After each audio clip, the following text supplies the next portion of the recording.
मेष राशि वालों, शनि की सारसती चल रही है इनके ऊपर। शनि की सारसती का पहला चरण है, तो पहले चरण में भगवान सिर्फ गुड गुड देते हैं कि जो अच्छे अच्छे कर्म करें उसका आप भोग लीजिए, आपके लिए अच्छा रहेगा। लेकिन मैं ये बिल्कुल नहीं भूल सकती कि नवरात्रों से ठीक पहले ग्रहण भी पड़ा है और ग्रहण का असर तो हम सब पर होगा, तो अच्छा बुरा मिक्स रिजल्ट्स रहेंगे। मेष राशि वालों, अपनी तबियत का ध्यान रखें, प्लस माँ की तबियत का ध्यान रखें। बड़ा घर हो सकता है, बड़ी गाड़ी हो सकती है, कोई सपना पूरा हो सकता है, लेकिन पैर कमर कंधों में दर्द हो सकता है।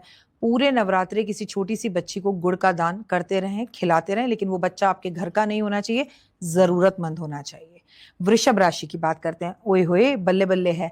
एंजॉय कीजिए, हर सपना पूरा होगा, पैसा बहुत आएगा, पर इस रास्ते से आएगा और इस रास्ते पे जाएगा, तो जरा हाथ पर कंट्रोल कर लीजिए और अपने जेब में एक दालचीनी रख लीजिए और माँ दुर्गा भवानी को खूब इत्र लगाइए और खुद भी लगाइए और एक छोटी सी बच्ची को इत्र की बोतल तोहफे में दे दीजिए। अगली राशि की बात करते हैं, मिथुन राशि। आपकी तो बल्ले बल्ले है, आपको डरने या घबराने की जरूरत नहीं, लेकिन मुंह में छाले हो सकते हैं। व्रत नहीं रखा आपने, ये गलती की आपने। आपको पूरे नवरात्रों के व्रत रखने चाहिए, माँ की पूजा आराधना करनी चाहिए और माँ को इलायची का भोग लगाना चाहिए। और हाँ, किसी छोटी सी बच्ची को आप ग्रीन कलर की फ्रॉक गिफ्ट में जरूर। हमारे यहाँ जौ बीजे जाते हैं, हम पंजाबी हैं, कोई उसे जौ कहता है, हम खेतरी कहते हैं। खेतरी बीजिए, रात को ही जौ को पानी में भिगो दीजिए और कोशिश कीजिए कि मिट्टी में ही भिगोइए। थोड़ी मिट्टी थोड़ी रेत हो, जिसमें माँ दर्शन देगी, और माँ के समक्ष रखिए, अखंड जोत जलाइए। अपने पास पैसा नहीं है, बिल्कुल मत जलाइए। सुंदर दीप घी भरकर करूं आज तैयार, ज्ञान उजाला माँ करो मेटो मुँह अंधकार। चंद्र चूर सूर्य की रोशनी चमके चमन अखंड, सब में व्यापक तेज है ज्वाला का प्रजन। ज्वाला जगजननी मेरी रक्षा करो हमेशा, दूर करो माँ अंबिके मेरे सभी कलेशा। श्रद्धा और विश्वास से तेरी जोत जलाऊं, तेरा ही है आसरा, तेरे ही गुण गाऊं। ये इस तरह से व्रत पहला रखें, आखिरी रखें, आपकी मर्जी। सारे रखें, आपकी मर्जी, पर त्याग की भावना जरूर रखें, समझे? तो मैंने आज से दशहरे वाले दिन तक के लिए चप्पल को त्याग दिया है। आप क्या त्याग रहे हैं, कमेंट में बताइएगा। व्रत तो रखने ही है, लेकिन अगर आप उनमें से हैं जिनकी तबीयत खराब है, व्रत मत रखिए। आपकी जगह मैं रख रही हूँ। मेरे व्रत का पुण्य, मेरे व्रत का फल, मेरे त्याग का फल आपको मिल जाए। आप खूब खुश रहें, आप मेरा संसार हैं। आपको पता है कि अगर आप व्रत रखते हैं पहला और आखिरी, वो गलत है।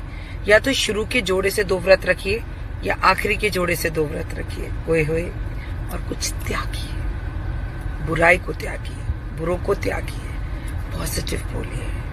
इतनी ऊर्जा, इतनी शक्ति धरती पर होती है इस पावन पर्व पर।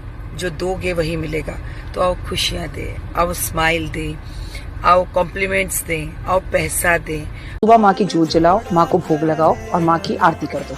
लेकिन आपको जितनी भी पूजा पाठ जाप आराधना अर्चना करनी चाहिए, मैं ऐसा नहीं कहती कि कंपलसरी है रात को ही करो, जब आपको मौका मिले तब करो, पर रात को करो तो उसका मजा ही कुछ और। नंबर 1, माँ को 2 लौंग का जोड़ा कपूर पर रखकर जरूर अर्पण करना चाहिए। माँ के समक्ष जो है बैठकर मैया से बातें करनी चाहिए। जैसे आपके घर में कोई मेहमान आता है, आप उससे बैठकर बातें करते हैं। नंबर 2 की बात करते हैं। जीवन में अगर आपको आगे बढ़ना है, सक्सेस पाना है, लाइफ में किसी चीज की कोई कमी ना, आप जीवन में हमेशा खुश रहे, तो मेरी एक बात हमेशा याद रखिएगा कि नवरात्रों में हर रोज किसी छोटी कन्या की पूजा जरूर करें। ऐसा बिल्कुल मत सोचें कि हम 9वें दिन 8 कन्या बिठाएंगे। बात करें नवरात्रों में की जाने वाली गलतियां, हम अपनी खेतरी को खुला छोड़ देते हैं। हमारे बड़े बुजुर्ग कहते थे कि किसी की भी ना परछाई हमारे खेतरी पर नहीं पड़नी चाहिए। छाई ना पड़े, हर कोई वहां ना जाए। जहां आप माँ की पूजा कर रहे हैं वहां थोड़ा सा पर्दा कर दीजिए। घर के अंदर प्याज ना बने, ये आपकी जिम्मेदारी होती है। अपने ही घर का नमक खाएं, अपने ही घर का एक समय का भोजन करें, उतना ज्यादा बेहतर होता है। और कई मजबूरी में जाना भी पड़ता है, इंसान है तो खाएं, उन्हें कुछ पैसे दें। माँ की पूजा बाल खोल कर करते हैं, वो भी गलत है। अगर आप काले नीले कपड़े पहन, लोग ऐसे हैं जो बिल्कुल खाली हैं, खोखले हैं, उनके पास पैसा नहीं है, उनकी नौकरी भी जा चुकी है, लेकिन जब भी तुम उनसे मिलोगे वो दिलदार होकर, जीदार होकर मिलेंगे और तुम्हारे मन को भी सही कर देंगे। वो दिखने में खोखले हैं पर वो अंदर से काफी मजबूत है। बिल्कुल पांडव सड़क पर थे, कुछ नहीं था उनके पास, कोई सेना नहीं थी उनके पास, सिर्फ कृष्ण थे, वो खोखले थे, पीछे भी कोई नहीं था, उनके बुजुर्गों ने भी साथ नहीं दिया था, उनकी तो खुद की माँ कौरवों के पास चली गई थी, लेकिन जीत किसकी हुई? और कौरव जिनके पास कृष्ण की सेना थी, जिसके पास उनके खुद के बुजुर्ग थे, जिनके पास पांडवों की मां खुद थी, वो तब भी 100 के 100 हार गए। और यहां पर जिनके पास उनको सिखाए हुए गुरु थे, टीचर थे, कहते